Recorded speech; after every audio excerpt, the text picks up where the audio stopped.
请到的这个瑞士神经外科专家神经科专家Sharma教授，他为大家讲述呢，通过保护血脑屏障达到神经保护和神经重塑领域方面的研究成果。希望通过这次大会呢，我们能与国际神经科学领域建立一个交流平台。Sharma 具有博士学位，他是在瑞典乌普萨拉大学工作，是一个在外科医学、麻醉学、神经生物学以及重症监护学的工程学教授工程学教授。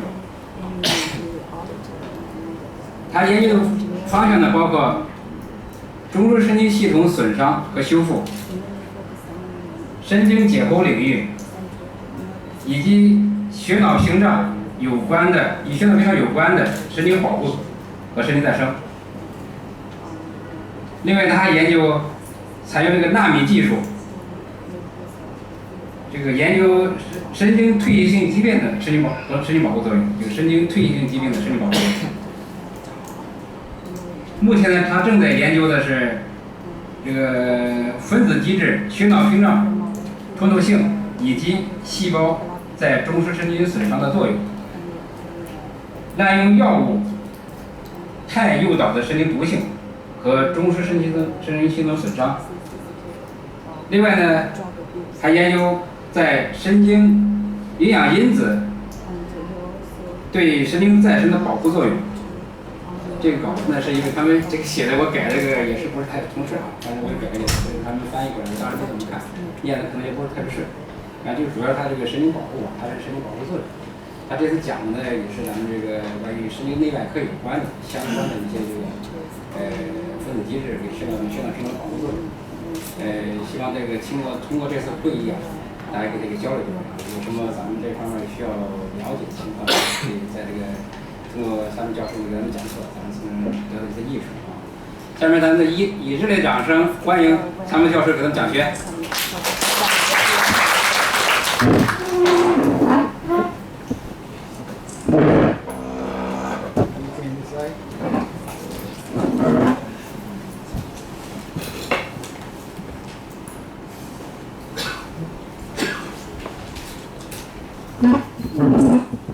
你好。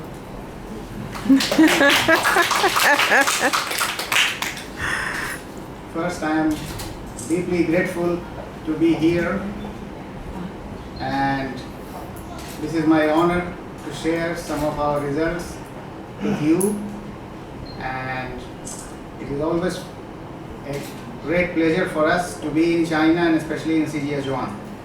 大家下午好，非常高兴有这个机会来到这里和大家交流我们最近的一些研究成果。那我非常高兴来到中国尤其是来到石家庄。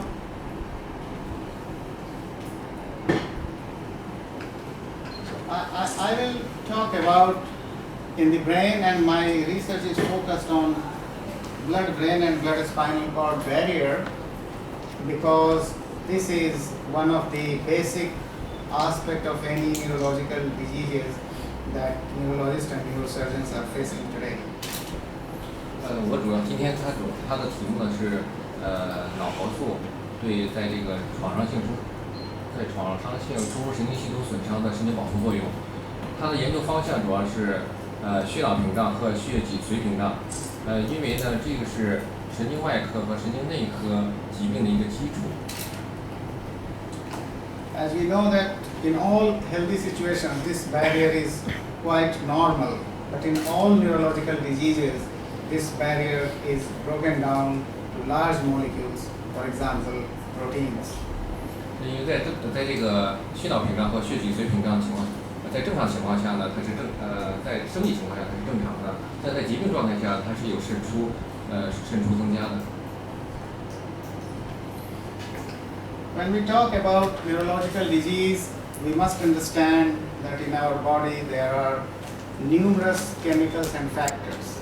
We cannot point out a single molecule that could be responsible for disease or any other disorders of the nervous system.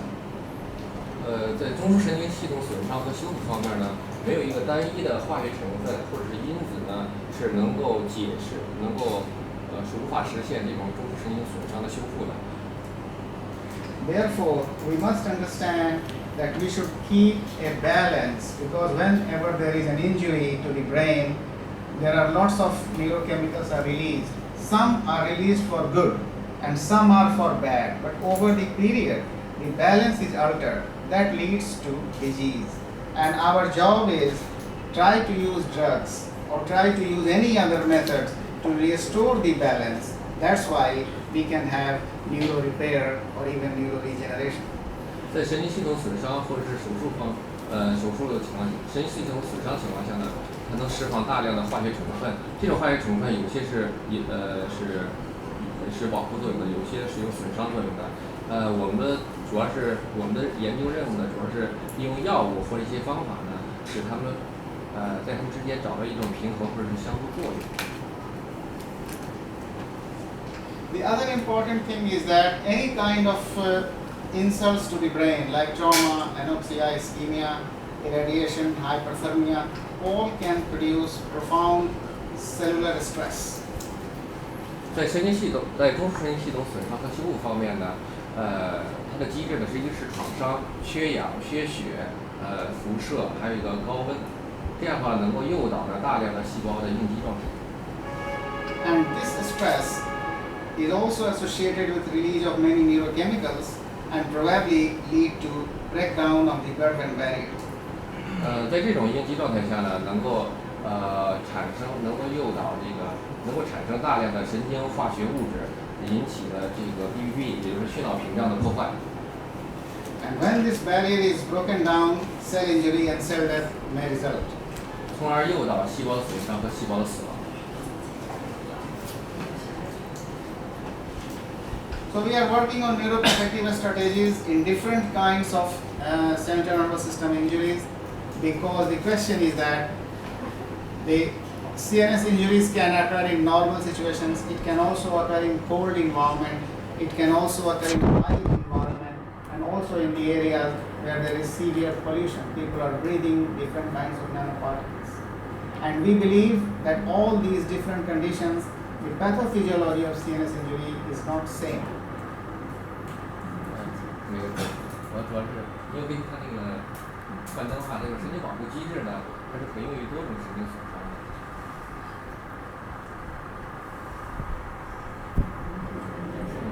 因为导致呢神经损伤的细胞那个死亡的机制是一样的，所以它的神经保护策略可以用于多种神经损伤。So this is very difficult to understand or investigate central nervous system injury in laboratories, because there are no standard methods or models available. But we try to develop some models that can simulate the human cases.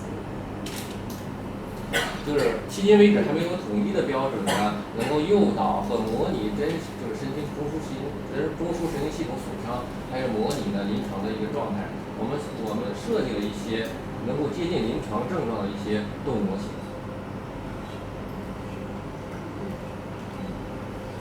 When we talk about brain injury, this could be either traumatic brain injury, hemorrhagic brain injury, vascular brain injury, and anoxic metabolic brain injury, as well as infective brain injuries. 获得性脑损伤呢，其中包括的创伤性脑损伤 TBI、出血性脑损伤、血管性脑损伤，还有一个是缺氧和代谢性脑损伤，还有一个感染性脑损伤。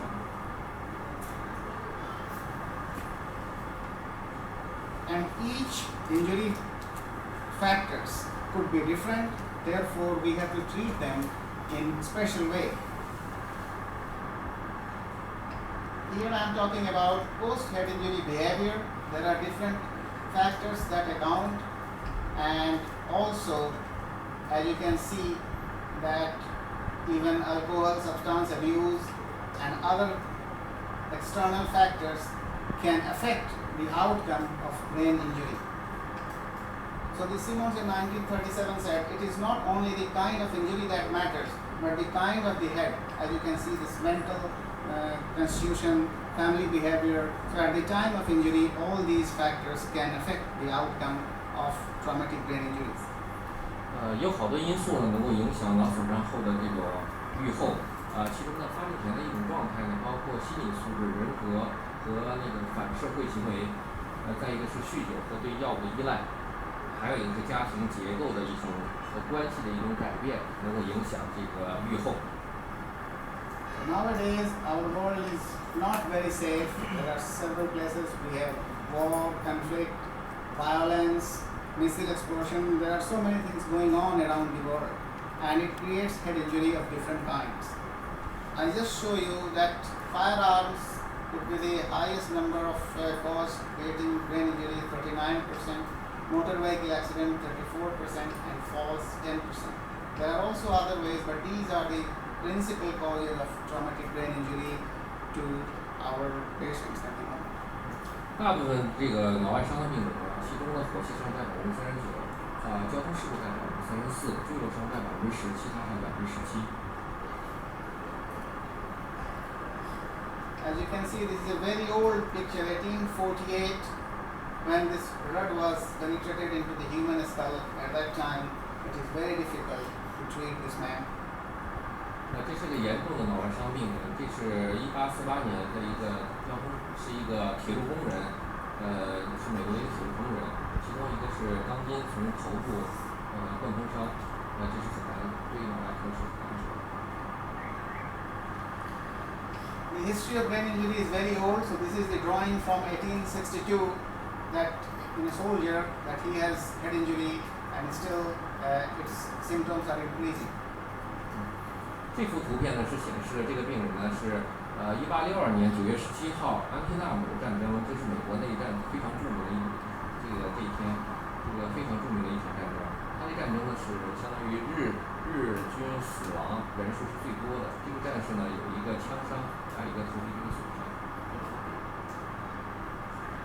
This is the recent example of violence in Afghanistan when one of the American soldiers shoot his own colleague, and there are different ways of explanation. This is mental disbalance, this is too much stress he can't handle, and therefore, or he could have head injury before, that's why his behavior is entirely changed. These are the new aspects of traumatic brain injury that we must discuss nowadays. 他说这是阿富汗战争美国士兵可能是在这种压力和脑对头部受伤。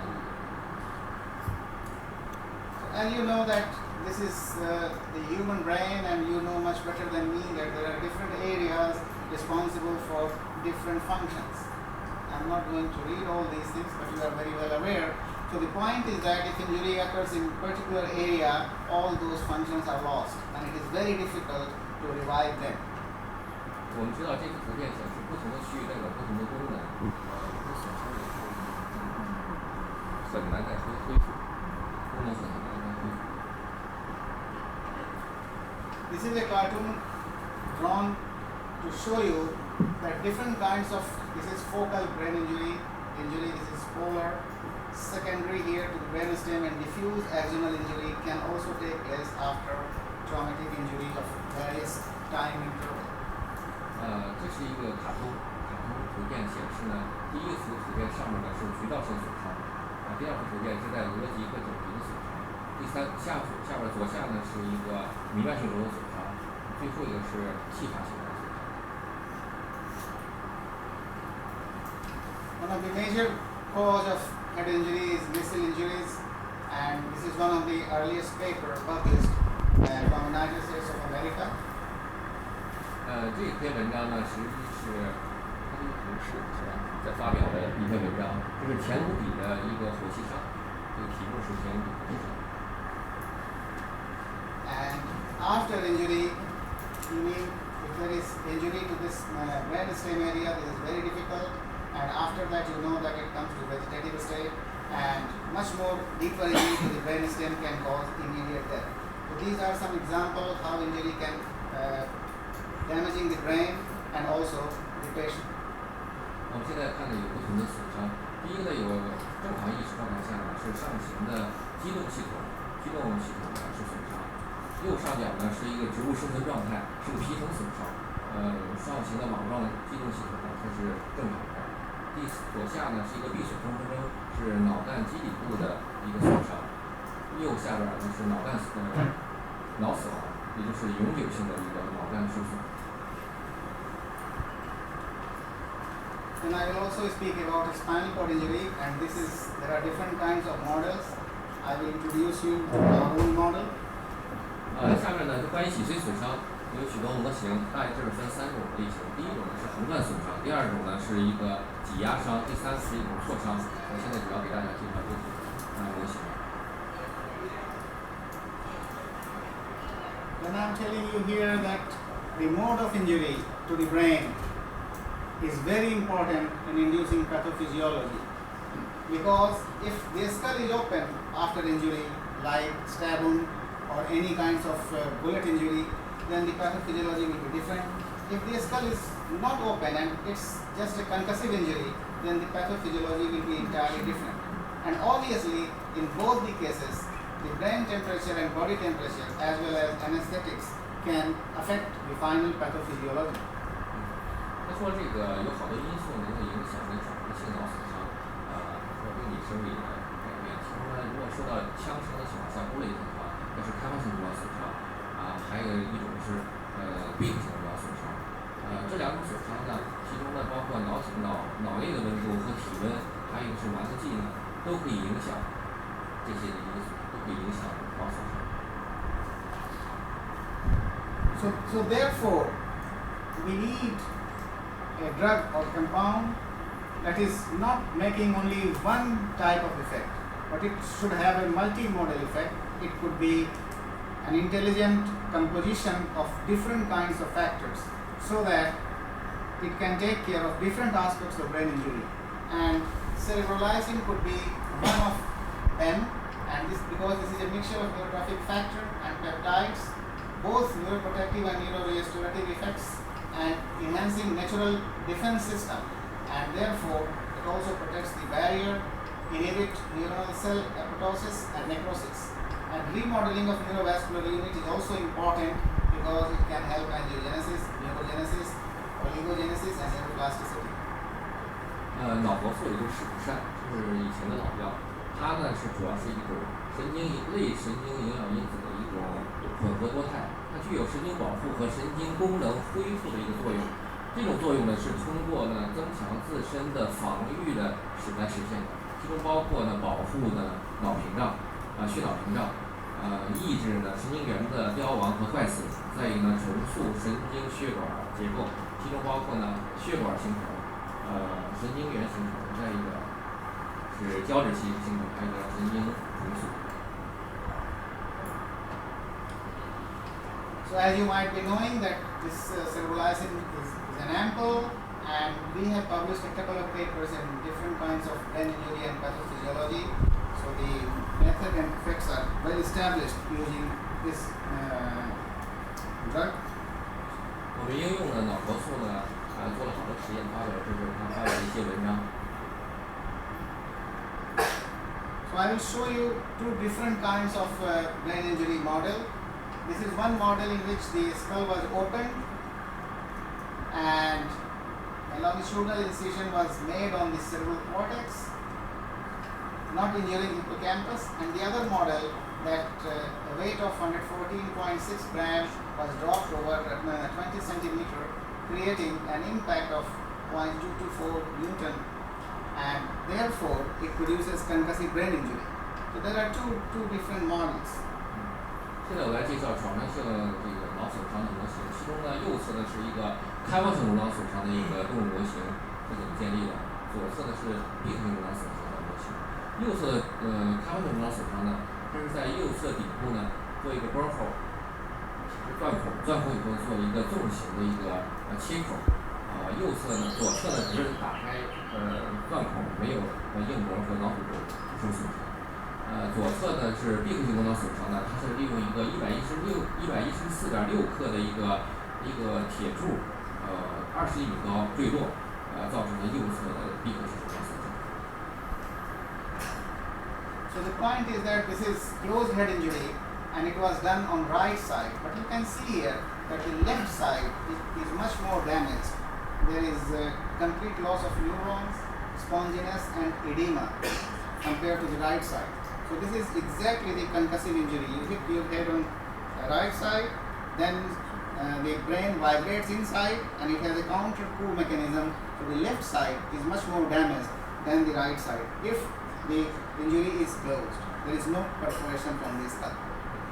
非常有趣的是呢，这是闭合性颅脑损伤的模型，它是撞击右侧的顶部的大脑半球，但是呢，从这个图上发现呢，闭合性颅脑损伤5小时呢，右侧的呢，左侧的半球呢，反倒比右侧的大脑半球的神经元的缺失和风泡变性，还有一个是水肿更明显。And the lower panel shows that this is just for theoretical cases. We have given antibodies to serotonin because we believe serotonin is a damaging factor, and you can see that still the left side is not very well protected, but the right side has some lively neurons.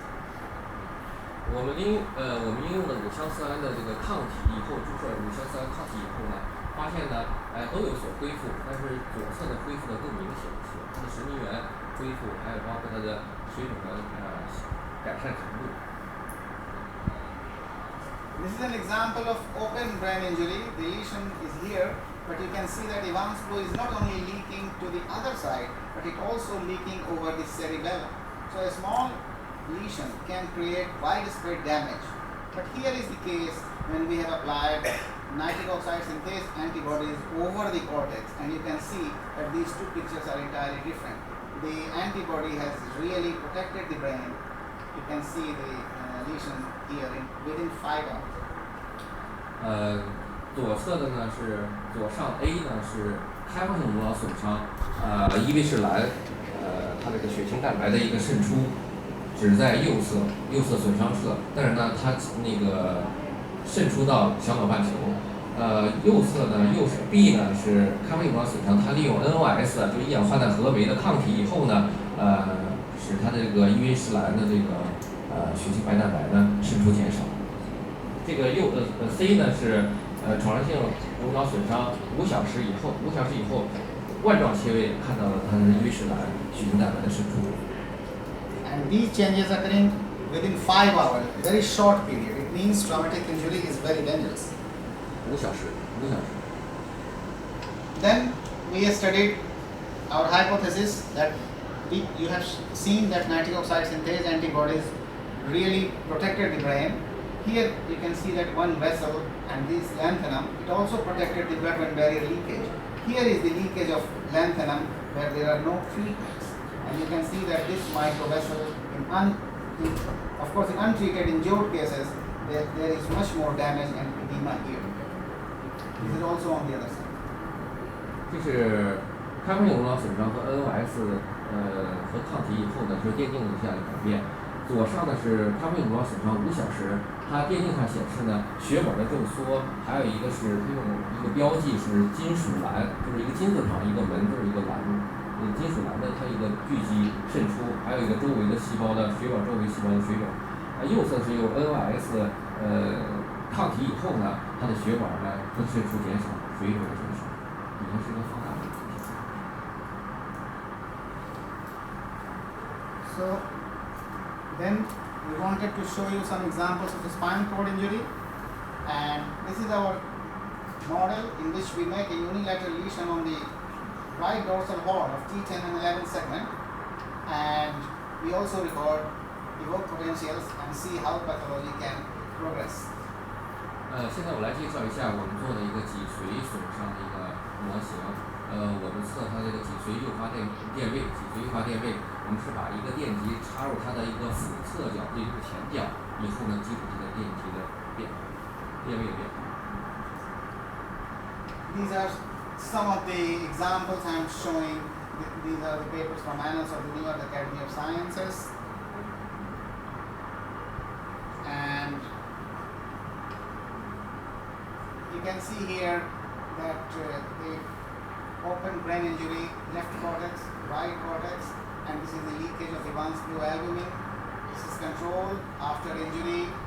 The right side has increased much and left side is much less in open injury, for example, and the drug treatment has prevented this leakage of Evans blue albumin. Also, this volume distribution means 131 iodine. You can see that right side has much more leakage at the blood-brain barrier, and treatment with drug has reduced it. Also, the left side also showing increase in the barrier coverage. 他发表了一篇文章，是在这个是关于脑活素的治疗的有效性。就是他们有个损伤，右侧是一个损伤侧，左侧是个对照侧。在这个对照组和这个损伤在损伤的时候呢，它第一个是伊维士兰的血清白蛋白的渗出是增加的，应用了脑活素以后呢，1小时呢就可以使它的降低。左下的一部分呢是碘131的渗出，也就是验证它的通透性是增加的，不管是左侧右侧都有增加。应用脑活素以后它是降低。This is same thing happening in the water content, that is the measure of edema. Right and left, both sides are affected, and you see the treatment with drugs has really reduced it. 不管是受伤侧还是对侧呢，都有它的含水量都在增加，都有水肿。应用的脑活素以后呢是降低的。最下边呢是损伤神经元数呢都增加。其中呢，应用脑活素的右侧增加明显，应用脑活素以后是降低。And in such cases, cerebrolysin was given 30 minutes after injury. 给予脑活素是30分钟以后，在损伤30分钟以后给予脑活素治疗。Then, one of my students, Ms. Menon, has done a thesis, master thesis of Uppsala University on cerebrolysin in a spinal cord injury. The idea is to test the hypothesis, and what she did that she wanted to study this microparticle influence. So she treated animals with different kinds of nanoparticles, and after that the injury was made, and I am showing some of the results from that investigation. 这是他的一个，这是他的一个学生呢做的一个实验，是关于脊髓损伤方面的实验。他是想利用 nanoparticle 就是一个纳米颗粒，先预处理这个大鼠的这个，以后呢再给它造成脊髓损伤，看它的改变。So you can see that after injury there is a leakage of albumin here and in different segments, but copper and silver has increased much leakage as compared to these untreated spinal cord injured cases. 这个损伤以后呢，我们看到一个这个蛋白的一个渗出，其中呢右上角一个是铜，一个是银，以后它的渗出增加，在不同的部位。This is showing also the expression of glial fibrillary acidic protein immunoreactivity. You can see that treated with nanoparticles there is much more intense reaction than the spinal cord injury alone in two different areas. 在不同的部位呢，它渗出。This astrocytic, this is the measure of astrocytic expression examined by glial fibrillary acidic protein immunoreactivity. 它这种免疫损耗方式，astrocytes, there are neurons, there are astrocytes, glial cells. One of the glial cells is astrocyte. 心灵胶质细胞 astrocyte， 心灵胶质细胞， And 胶质细胞。 astrocyte express glial fibrillary acidic protein, GFAP. So that immunoreactivity was. 这个是 GF 表达 GFAP 的表达，在不同的部位。And here you can see this neuronal injuries. So you can see that this is the neuronal injuries after copper and silver nanoparticles treatment. And these are two examples of untreated. They are much more severe injury when the nanoparticles were there after injury was done. 损伤以后呢，因为它是silver 纳米的一个银颗粒预处理以后呢，能看到它这个损伤更加重，在未处理。This is another example of neuronal damage at different level, and what we can see that nanoparticles have exacerbated this neuronal injury in the spinal cord. 我明白他意思，他就说什么呀？就说给予脊髓损伤呢，它会有神经元的缺失，还有周围的水肿。如果用